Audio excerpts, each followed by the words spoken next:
National ইলেকশনের আগে আমাদের দাবি লোকাল গভর্নমেন্ট ইলেকশন, তাহলে এটা অনেক বেশি ফেয়ার এবং গ্রহণযোগ্য হবে। দলীয় প্রার্থীদেরকে চেয়ারম্যান মেম্বার বানানোর জন্য, মেয়র বানানোর জন্য এখানে দলীয় প্রভাব, ফলে এখানে জনমতের প্রতিফলন হয় না, পছন্দের প্রার্থী নির্বাচিত হয় না। আমরা ফোর্থ যেটা আমাদের আজকের ইস্যু ছিল সেটা হলো local government election. Local government ইলেকশনটা আমরা বারবার দাবি করেছি, তত্ত্বাবধায়ক সরকার, কেয়ারটেকার সরকার, অন্তর্বর্তীকালীন সরকার, যেই ফর্মেই সরকার থাকুক না কেন, নির্বাচনের আগে একটি সরকার আছে এবং থাকবে। সেই লাইনে কিন্তু ঐক্যমত্য কমিশন কাজ করছে এবং সব দল কিন্তু এ ব্যাপারে একমত হয়েছে।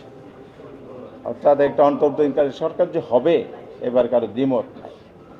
সেই সরকারটার অধীনে যদি লোকাল গভর্নমেন্ট ইলেকশন হয় তাহলে এটা অনেক বেশি ফেয়ার এবং গ্রহণযোগ্য হবে এবং সেখানে জনগণের সঠিক প্রতিনিধিত্বটা আসবে।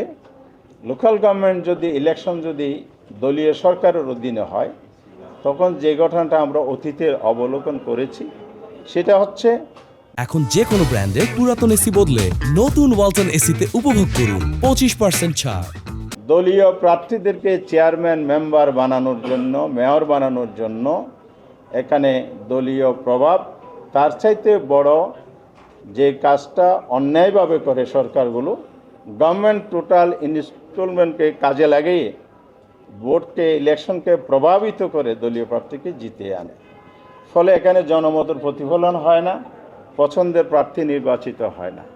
সেই কারণে আমরা বলেছি এটা যদি নিরপেক্ষ নির্দলীয় সরকারের অধীনে হয় এটা ফেয়ার হবে, গ্রহণযোগ্য হবে, সেটা আমরা দাবি করেছি।